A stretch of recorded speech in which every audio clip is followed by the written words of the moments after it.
My influential person is John C. Garand.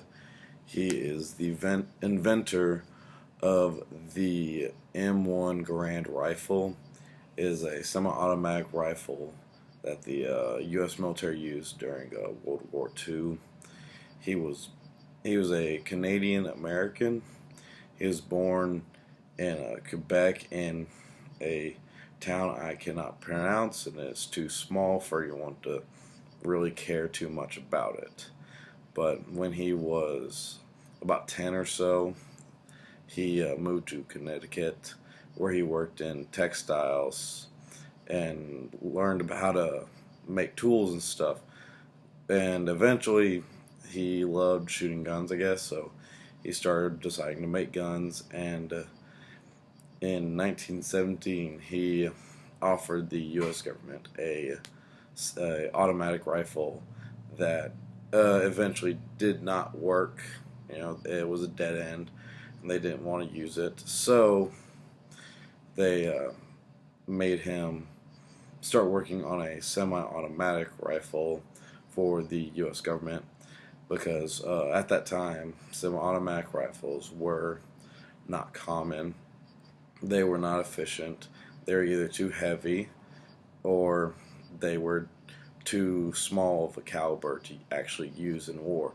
So, but he eventually made the M1 Garand 17 or so years later, and he made it in 1936, where he showed the U.S. government they got it and made it the primary infantry weapon for the entire U.S. military.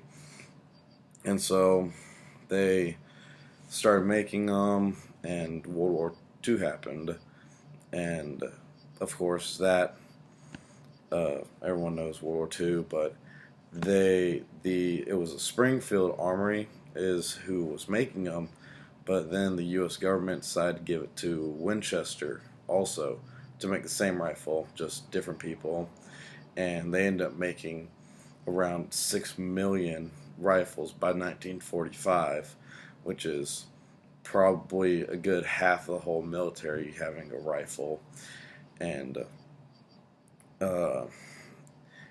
the rifle was very special because of the way that I haven't ever seen any gun that loaded like it. You like push it in from the top, but whenever it was empty, it would make a ping. And that ping was very loud, and that was one of the drawbacks of it because when it would ping, everyone know that you're empty. But I saw something one time where a U.S. military infantry guy said that he would get an empty magazine and hit it on the rifle and make the ping. So then the Germans popped their head out, and he'd get them. And but John Garand, he eventually gave over the patents to the U.S. military so that they could use it, and he worked with the government and Springfield until he retired in 1953. Then eventually he just retired, and that was about it for him. He had a few other guns that he was testing on. He ended up stopped one of his experimental guns in the middle of the thing when he retired. But he died in 1974 at the age of 86. But the M1 Garand is considered one of the most successful rifles in American history.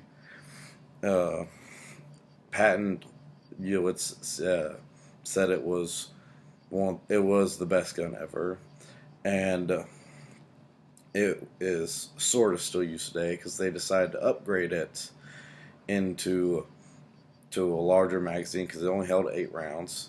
So they added a larger magazine and made it automatic or semi-auto, selective fire, and they call it the M14, which is still used today in the military in small groups, not big ones, but that's really about it.